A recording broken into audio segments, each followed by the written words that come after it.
So I'll welcome you all to the first episode of the All Sports Podcast. I'm going to break this down really quickly. This isn't how the videos are normally going to be. The videos are normally going to be longer, more like a podcast. This is sort of just a news thing to start it off. The next video will come out in a week or two, and that will explain what the podcast is, etc. But let's get right into the news. So breaking news yesterday, Magic Johnson held a 40-minute long press conference.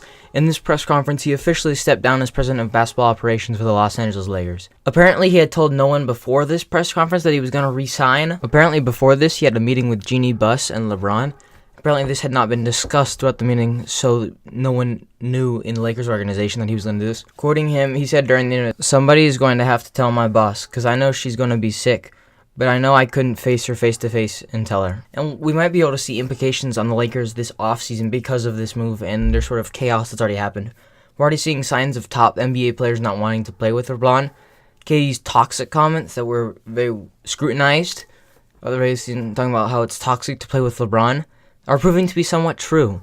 This will, the chaos with the Lakers organization was partly caused because of LeBron's tampering. I'm not exactly sure if he was specifically fined for tampering, but there was quite a bit of upset of smaller markets of tampering. And chaos within the Lakers organizations, the trade rumors with AD caused multiple allegations of tampering and the threat of the entire team being traded in Lonzo, Brandon Ingram, Kyle Kuzma, and Zubac. And then unnecessary trades like Zubac for Mike Muscala didn't make any sense. No sense. They haven't used Mike Muscala. They never did. Zubac was looking good and they just gave him to the Clippers for nothing. LeBron's involvement in the creation of this roster really detrimented this, because I think personally that the roster was not set up around him. It's sort of an experiment year for sure, with Rondo and Lance Stevenson, players who cannot shoot to save their lives, but still they were on the roster for LeBron's sake. LeBron definitely had an impact on the choosing of who could make this roster, because we've seen this before in Cleveland, where he sort of, Chris Smoove calls him the GM, traded away half their team for new players and younger players, which looked like everyone was, oh my goodness, LeBron has an amazing supporting cast, and it ended up turning out kind of poorly. JR. We're also seeing more signs of people not necessarily wanting to involve themselves with LeBron Lakers, not necessarily Lakers drama, but more not wanting to involve themselves with LeBron. Space Jam 2. I don't know if there's anyone besides LeBron who's confirmed to be in the movie. Giannis Antetokounmpo. Is that how you say it? I don't know. Giannis, he declined the invitation, but that's more of his personality. He's not someone in the spotlight. But even players who are all about that spotlight, who have shown to be about the spotlight, haven't really wanted to join this. They don't really have anyone confirmed. And all of this has caused a lingering thought this is giving me a lingering thought, like one of those shower thoughts. It's like, what if they trade LeBron?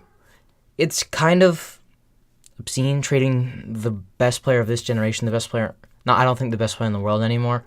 I think Giannis has surpassed him, but one of, if not the best players in the world. And if they aren't able to get a second star of the offseason, what do they do? LeBron has 2 years left on his contract, and then a player option in the fourth year. So this second and the third year, player option in the fourth.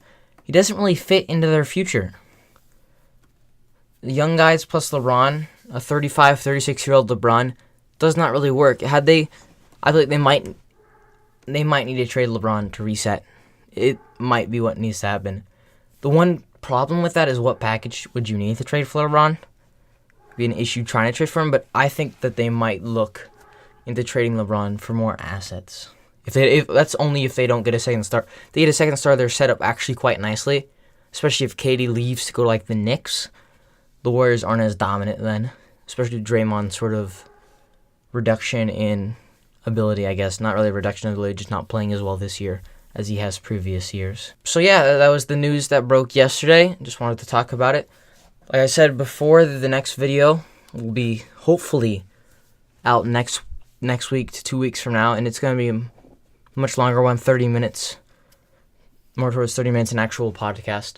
I'll explain what this podcast is going to be, what this channel is going to be, and we'll talk about NBA playoffs. That would be roughly a week into the NBA playoffs.